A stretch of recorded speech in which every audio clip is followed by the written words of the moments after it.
Kita sudah bahas yang Rabu-Abu Pak, dan kita melangkah nih ya ke masa-masa Prapaskah begitu. Tadi kita membahas tentang Rabu-Abu sebagai permulaan masa Prapaskah, dan biasanya kan kita juga pada hari itulah kita mulai berpuasa begitu Pak ya. Tadi sudah sekilas kita bahas bahwa kenapa harus 40 hari kita mau mengalami apa yang seperti Kristus alami begitu. Kita mau bahas puasanya nih Pak. Puasa ini apa Pak esensinya puasa? Oke, tadi kita sudah membahas tentang yang diet gitu ya, bukan untuk sekedar diet. Tapi apa sih bentuk-bentuk puasa yang lain Pak? Mungkin yang jemaat mungkin belum terpikir untuk ke sana. Gitu. Iya, jadi esensi dari puasa adalah kita membreak apa ya, artinya kita menghentikan sementara siklus yang kita biasa ya. Oke. Siklus yang membuat hidup kita nyaman, lapar makan, haus minum, bosan hiburan gitu ya. Siklus-siklus yang kita jalani yang membuat hidup kita tenang, nyaman, sampai kadang-kadang kita lupa pada sesuatu yang spiritual, yang juga menjadi kebutuhan hidup kita. Gitu ya. Jadi melalui puasa bentuknya bisa total berhenti makan, total berhenti minum dalam jam tertentu. Kita itu diingatkan kita sedang keluar dari siklus yang relatif nyaman ini supaya apa? Supaya kita mengingat kehadiran Sang Pencipta kehidupan di dalam hidup kita, gitu ya. Jadi esensinya bukan sekedar tidak makan, tidak minum, tetapi tidak makan, tidak minum, terus perhatian saya kemana, waktu saya kemana. Nah, perhatian dan waktu saya mestinya lebih teralih kepada Tuhan dan firman-Nya. Jadi kalau enggak kuat makan dan minum enggak apa-apa, berpantang makanan tertentu juga oke gitu ya. Kalau di dunia modern mengurangi hiburan juga penting. Makanya beberapa teman memberi saran kan, 40 hari ini off dulu media sosial. Wah itu. Karena apa? Karena di situ sumber rasa nyaman kita, sumber penghiburan kita, menyedot waktu kita. Ayo cycle-nya di break dulu. Untuk kemudian menemukan ternyata saya bisa hidup ya tanpa ini. Bisa lupa segala-galanya tuh dengan media sosial. Lupa makan, lupa doa, lupa segala-galanya. Dan sekarang cycle-nya di break. Supaya ingat bahwa sebenarnya apa yang membuat kita hidup sih? Benarkah kita membutuhkan ini semua untuk hidup gitu ya. Jadi berjarak dengan media sosial menjadi penting supaya kita juga diingatkan gitu loh bahwa dulu kita bisa hidup tanpa ini. Sekarang juga kecanduan, kemelekatan ini perlu dijeda, perlu di break gitu ya. Nah, atau bagi orang-orang yang lain yang bergerak di bidang bisnis ya selalu berkata kepada mereka gitu ketika mereka keberatan. Saya kan masih harus menjamu klien saya Pak, saya nggak mungkin nggak makan, saya nggak mungkin nggak ngelobi bisnis. Saya bilang kalau Anda yang menentukan tempatnya, sekarang downgrade lah. Kalau biasanya di restoran kelas A, restoran kelas B. Sambil berkata kepada tamu Anda, saya sedang berjuang menjalankan keyakinan agama saya, kita variasi ya turun. Nah terus mungkin nanti teman akan tanya, loh ini kan ada selisih uangnya kamu simpan, kamu tabung. Enggak, saya berikan ke orang lain gitu ya. Nah kayak saya nih orang yang hidupnya dari kafe ke kafe gitu ya. Saya itu harus mengingatkan diri saya kalau memasuki masa Prapaskah dan saya mengambil bentuk itu. Saya mungkin berkata kalau berhenti ngafe sama sekali rasanya nggak mungkin. Beberapa orang lebih nyaman ditemuin di kafe. Oke saya downgrade aja deh. Kalau biasanya segelas itu senilai 30-35 ribu. Ya sekarang saya di tempat yang segelas cuma 15 ribu, 17 ribu. Sisa uangnya dikumpulin, diberikan kepada yang membutuhkan. Supaya mengingatkan bahwa tanpa kenikmatan itu kita juga masih bisa hidup kok. Kita hidup karena setiap firman yang keluar dari mulut Allah gitu. Jadi esensinya adalah membatasi konsumsi agar pikiran kita tidak melekat di situ terus-menerus, agar kita tidak berpikir bahwa hidup kita bersumber pada situ. Dan kalau sudah konsumsi dibatasi, waktunya digunakan untuk firman dan kehendaknya. Mengurangi kesenangan dan hiburan.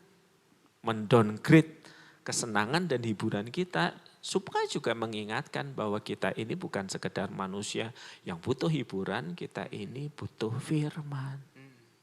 Dan sebaiknya memang kita mengambil challenge tertentu gitu ya. Pakai bahasa yang lebih kekinian kan, mengambil challenge tertentu. Ada teman yang berkata begini, Pak saya problem kesehatan, saya harus terus-menerus mengkonsumsi ini dan itu, saya nggak bisa lepas. Oke, ambil tantangan spiritual yang lain. Selama 40 hari memberi makan orang lain. Orang-orang yang membutuhkan makanan, orang-orang yang membutuhkan minuman, orang-orang yang membutuhkan. Jadi intinya itu mengambil jarak. Kita tahu attachment, email ada lampirannya, ini detachment. Detachment, terlepas ya. Ya, terlepas sejenak. Terlepas. Dan kemudian supaya kita punya waktu lebih banyak untuk memeriksa diri dan firman. Nah sekarang kan orang mungkin nggak makannya bisa, sudah terlatih diet. Media sosialnya bisa nggak? Betul. Dijeda dulu gitu. Jadi detach dengan yang lain, tapi kompensasinya adalah, atau mungkin lebih tepatnya detach dengan yang lain untuk attach dengan Tuhan gitu ya Pak? Yes. Nah Anda mungkin seorang influencer yang lain, saya nggak bisa bikin konten, saya harus gini.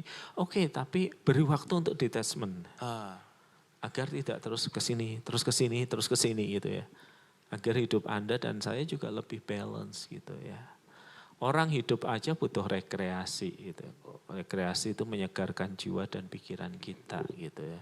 Dan saya rasa praktek puasa berpantang di masa Prapaskah itu harusnya menjadi pengalaman rekreasi bagi jiwa dan roh kita gitu ya. Untuk kemudian enggak ngelakuin, enggak kita paksa hidup dengan cara yang sama terus menerus begitu. Pak, ini saya tanya, ini mungkin bisa dimusuhi majelis jemaat Pak. Tapi ada beberapa dari teman-teman yang hidupnya sangat attach dengan pelayanan. Sibuk banget gitu. Sibuk banget. Pelayanan. Nah, saya nggak akan bilang bahwa pelayanan itu kemudian pasti akan menjauhkan diri dari Tuhan. Tapi bisa jadi kita tidak bisa hidup tanpa pelayanan itu sendiri gitu. Artinya bisa ditandai dengan misalnya doa pribadi kita yang justru jadi berkurang. Waktu-waktu pribadi kita dengan Tuhan yang jadi berkurang. Is it recommended Pak untuk mengambil jeda dengan pelayanan yang notabene itu kan jelas suatu hal yang perlu kita lakukan itu. Iya, Tuhan itu memberikan prinsip sabat pertama terkait dengan pekerjaan. Bahwa apapun yang kita kerjakan mesti ada satu hari berhenti. Itu untuk Tuhan. Ini break the cycle. Berhenti sejenak dari sebuah siklus. Saya rasa di beberapa gereja juga punya policy untuk hamba Tuhan penuh waktunya. Harus ada satu hari di mana kamu nggak ngurusin gereja, entah Senin, kadang ada yang mengambil Selasa atau Rabu, kadang ada yang tengah minggu, Kamis. Tapi hakikatnya sebenarnya sama. Kita ini harus memberi diri kita kesempatan untuk keluar dari rutinitas. Nah kata rutin sebenarnya berasal dari bahasa asing yang berarti jalan yang terbuka, jalan yang dilewati. Ingat zaman dulu orang kalau berjalan kan ada hutan, ada apa dan yang lainnya dan jalan itu perlu dibuka. Nah jalan yang sudah terbuka, jalan yang biasa dilewati ini istilahnya ini rutin. Dan rutinitas itu tidak salah. Kita butuh rutinitas gitu ya. Yang menjadi masalah adalah rutinisme, yaitu menjalani rutinitas tanpa spirit, tanpa roh. Jadi seperti mesin yang terus berputar tanpa memikirkan makna. Nah kita perlu detach sebentar, kita perlu break the cycle, keluar dari rutinitas, gunanya untuk apa? Agar tidak terjatuh dalam rutinisme, menjalani sesuatu tanpa makna. Menjalani pelayanan tanpa makna bisa enggak? Tanpa makna yang benar bisa. Pelayanan itu memberi makan bagi ego. Nah ketika kita sejenak berhenti keluar dari pelayanan, kita itu mencoba memberi makna. sebenarnya yang saya lakukan selama ini apa ya? Wah, itu Sebenarnya untuk siapa ya? dia. Iya. Mengapa saya melakukan ini ya? Apakah saya harus melakukan ini terus-menerus atau tidak ya? Sekali lagi rutinitas tidak salah. Rutinisme, menjalani rutinitas tanpa spirit itu yang salah. Nah supaya kita nggak jatuh dalam rutinisme itu kita perlu keluar sebentar untuk melihat ulang. Apakah saya perlu melakukan ini? Mengapa? Sampai kapan? Itulah sebabnya dalam periode pelayanan di GKI itu kan ada masa jeda yang Betul. sebaiknya diikuti untuk diambil. Gitu. Oke. Agar kita nggak merasa juga bahwa kalau nggak ada aku semuanya nggak berjalan dengan baik. Bahaya itu. Nah diam-diam kita menjadi berpusat pada diri sendiri, sangat dekat dengan kesombongan, dan kesombongan selalu sangat dekat dengan kejatuhan.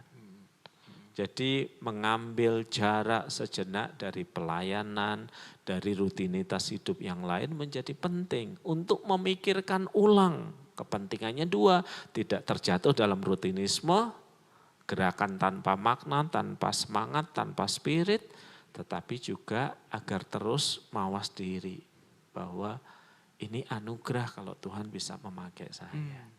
Tanpa saya dan sudah saya buktikan Tuhan bisa bekerja kok. Gitu. Baik, nah kalau bicara tentang berpuasa seperti ini Pak ya, kadang kan ya bisa jadi godaan-godaan yang besar itu adalah dari lingkungan-lingkungan kita begitu. Artinya saya nih misalnya ya mau berkomitmen untuk melakukan puasa tertentu, entah itu makan atau apa gitu. Tetapi nggak kompak sama keluarga Pak. Sehingga seakan-akan apa ya, puasa itu jadi kok kamu jadi memberikan godaan sih buat aku gitu. Artinya ketika saya misalnya berpuasa dari sosial media, saya ngelihat istri saya main sosial media gitu ya. Ya memang dia tidak berkomitmen, tidak terpanggil untuk berpuasa dengan itu gitu. Tapi kan saya jadi tergoda Pak gitu. Nah apakah isu seperti ini perlu dibuat janjian dengan keluarga atau gimana ya Pak ya? Nah setiap laku spiritual termasuk puasa adalah keputusan pribadi. Dan saya tidak boleh menjadikan keputusan pribadi saya sebagai sebuah paksaan untuk orang lain. Oke.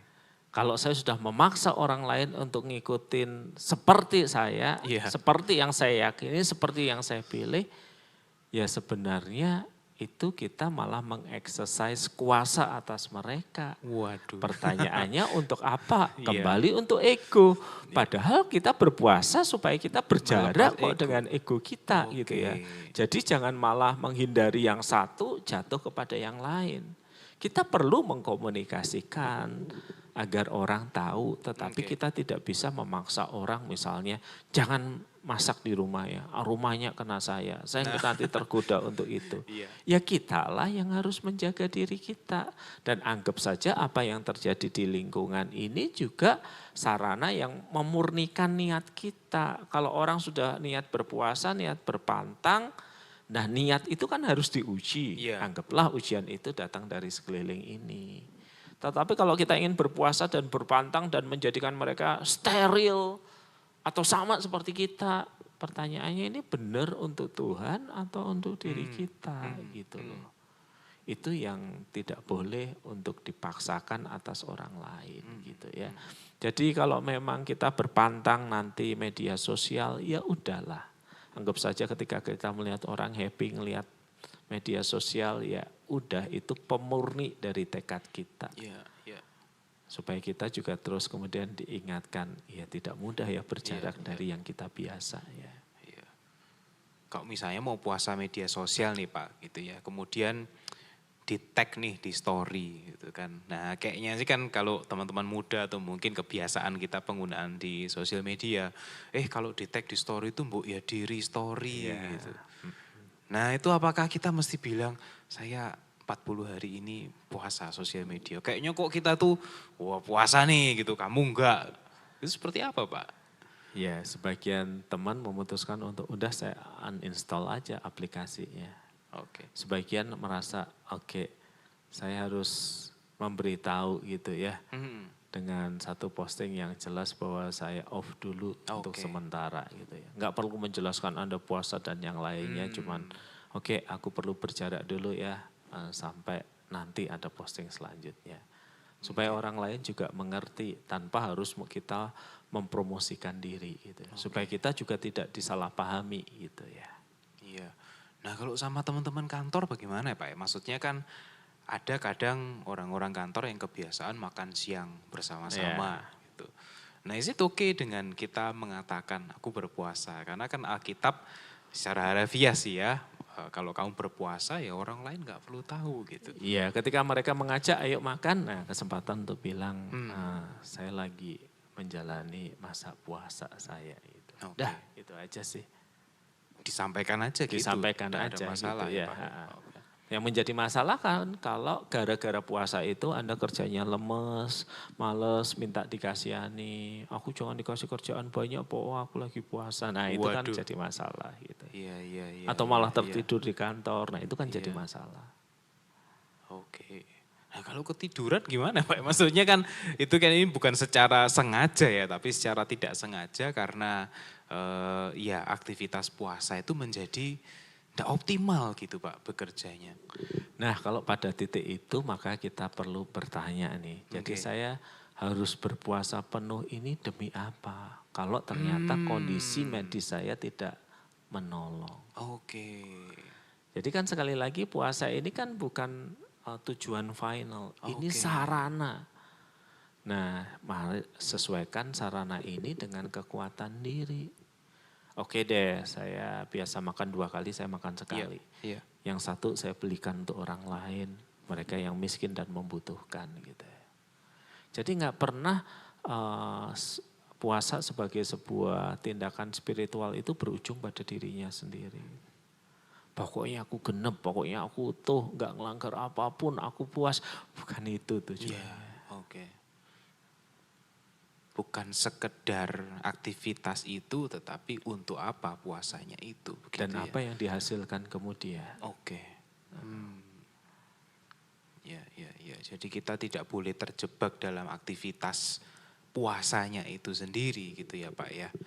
Oke, baik. Nah bentuk-bentuk puasa apa lagi Pak? Ya mungkin Pak Wahyu pernah melihat atau pernah membaca atau apa yang unik mungkin yang orang-orang mungkin bisa tidak terpikirkan begitu. Nah, yang saya sarankan untuk dicoba adalah berhenti dari mengatakan hal-hal yang tidak perlu atau tidak pantas. Termasuk mungkin mesuh yang mungkin jadi bagian dari bahasa pergaulan gitu ya. Dan itu mungkin Anda ngerasa maknanya enggak sekotor itu, enggak serusak itu. Ayo kita coba hentikan yuk.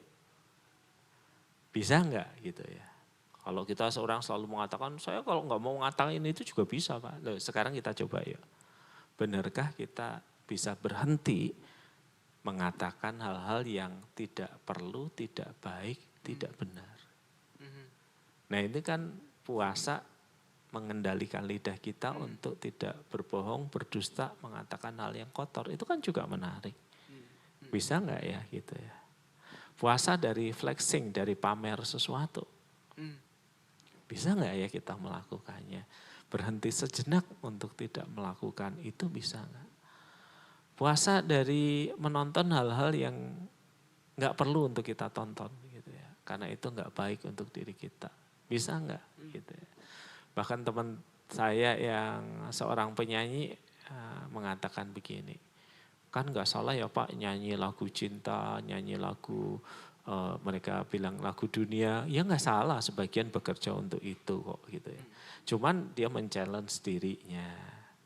Saya ini sudah terlalu sering nyanyi lagu-lagu itu di masa Prapaskah ini, saya cuman mau nyanyi untuk mensyukuri suara Tuhan yang memberi saya suara yang baik dengan hanya menyanyikan lagu-lagu pujian. Jadi unsur utamanya adalah ini ada kebiasaan, kalau kebiasaan buruk ini coba saya tinggalkan. Kalau kebiasaan ini enggak semata-mata buruk kok, ada sisi positifnya, bahkan itu dianggap wajar. Pergi ke bioskop nonton film, lihat film di media sosial. Nggak salah kan Pak, wong filmnya juga sehat dan baik. Oke, saya coba break supaya saya tidak melekat dengan itu. Bisa enggak? Berhenti membeli barang-barang mewah tertentu. Saya tahu dia punya banyak uang. Saya tahu misalnya dia juga punya 30 pasang sepatu dan karena dia pesohor, dia perlu lebih banyak sepatu lagi. Kali ini di break bisa enggak? Apa yang terjadi pada diri dan kemudian berefleksi. Seorang teman mengatakan ternyata enggak mudah ya Pak punya uang tapi enggak beli. Mencoba mengendalikan keinginan. Ternyata beda ya Pak, uang yang rencananya saya beli buat sepatu itu terus saya kasihkan sama mbak-mbak, mas-mas cleaning service tuh. Mereka gembiranya luar biasa itu. Itu hal yang gak pernah saya lihat sebelumnya gitu. Jadi sebenarnya ajakan berpuasa berpantang adalah ajakan untuk keluar sejenak dari rutinitas dan mengambil rute-rute yang baru yang gak biasa gitu ya. Ada teman yang bilang karena kerjaan saya nggak mungkin berhenti menemani orang Pak untuk makan. Tetapi saya mengurangi porsi saya. Kalau bisa saya minta izin untuk membungkus sebagian. Dan orang yang pertama yang menurut saya membutuhkan, saya berikan kepada mereka. Ya ini kan meninggalkan sejenak rute yang biasa, menempuh rute yang baru, dan menemukan makna di situ. Ternyata ada ya Pak orang yang nggak pernah makan ayam goreng dari restoran ini. Saya pikir itu malah makanan yang sudah biasa. Ternyata mereka bisa gembira kayak begitu. Ada pundi-pundi Paskah juga Pak yang biasanya memang diberikan di Rabu Abu, dikumpulkan selama 40 hari itu. Nah apakah aktivitas puasa kita harus yang materi gitu? Sehingga kita itu bisa mengisi pundi-pundi ini. Iya, saya suka Martin Luther kalau nggak salah pernah berkata bahwa setelah hati pertobatan itu harus diikuti dengan pertobatan dompet. Karena Yesus sendiri berkata kamu nggak bisa mengabdi kepada Allah dan kepada Mamon. Gitu ya. Nah sebagai bukti kita bisa mengabdi kepada Allah tentu kita bisa mengendalikan uang itu kan. Menyisihkan sebagian, kalau di GKI Ngagel dari pundi-pundi akan diberikan lewat karya layanan sosial, mestinya bisa gitu. Jadi itu semacam semacam pembuktian bahwa benar hatiku melekat sama Tuhan. Makanya nggak masalah aku menyisihkan sebagian uang untuk dipakai demi pekerjaan Tuhan. Bukan aku mempersembahkan supaya mendapat lebih lagi, itu kan investasi gitu ya. Tetapi karena saya mensyukuri apa yang Tuhan beri, maka ini saya beri untuk pekerjaan Tuhan, jadi kepanjangan tangan Tuhan untuk memberkati orang-orang yang miskin dan membutuhkan. Jadi kalau misal pundi-pundi Paskah itu kan sebenarnya seakan-akan narasi yang mau dibangun ketika kita memasuki masa Prapaskah kan ada apa sih bahasa sehari-harinya itu celengan gitu ya, yang itu diisi sedikit demi sedikit gitu. Tapi kan ada orang yang merasa aduh, enggak seronto gitu, enggak enggak mau daripada ngasih kecil-kecil udah sekalian deh berapa begitu. Nah ngasih kecil-kecil maupun sekalian itu enggak masalah. Esensi utamanya adalah detachment. Saya melepaskan diri, saya melepaskan hak untuk memakai uang ini. Nah ini nanti tantangannya tiap orang berbeda. Baik. Kalau di kantong saya cuma 10.000, melepaskan 1.000 itu berat gitu ya. Berat ya. Tapi misalnya di kantong saya 10 juta, melepaskan 1 juta, apakah juga mudah kan? Enggak kan? Belum tentu juga. Belum tentu juga. Jadi persembahan itu kapan terjadi sebuah persembahan? Ketika saya melepaskan hak saya untuk memakai. Jadi berbeda dengan persembahan itu apa? Ketika saya memberikan ke gereja supaya mendapatkan lebih, itu investasi. Enggak, esensi persembahan adalah, itu sebabnya kenapa Yesus memuji persembahan janda miskin, dia melepaskan haknya untuk memakai. Ini nafkah harianku tak lepas. Dan untuk melepaskan hak untuk memakai, dia butuh iman. Bahwa besok Tuhan akan memelihara hidup lagi. Jadi persembahan bukanlah persembahan kalau kita mengharapkan lebih banyak lagi Tuhan beri. Persembahan baru persembahan ketika dengan rasa syukur kita melepaskan hak untuk memakai Dan dengan iman kita yakin bahwa besok Tuhan akan memelihara kehidupan kita. Saya pernah diskusi dengan seorang teman nih Pak ya. Gimana kalau kita pundi-pundi Paskah itu atau persembahan itu kalau kita mau ngomong secara agak luas gitu ya. Ya saya sisihkan tapi bukan ke gereja. Tapi saya punya tujuan tertentu ke orang ini. Atau ke yayasan ini. Orang yang pasti begitu. Tapi bukan ke gereja. Sebenarnya tidak menjadi masalah. Tetapi kan kemudian orang itu seringkali dengan mentalitas yang tidak mau rugi berkata, saya tahu kok orang yang membutuhkan, saya berikan ke dia. Iya. Siapa? Itu adik kandung saya sendiri. Nah itu. Nah tidak bisa mencampur adukkan tanggung jawab berdasarkan hubungan darah ini. Nah kalau kamu masih melakukan itu kan kamu tidak sepenuh-penuhnya melepaskan hakmu Tidak untuk memakai. Gitu. Apalagi kalau kita tahu orang itu bisa beneficial buat kita gitu ya Pak. Itu investasi namanya. Investasi. Gitu, ya. Jadi mau serahkan yayasan tertentu silakan.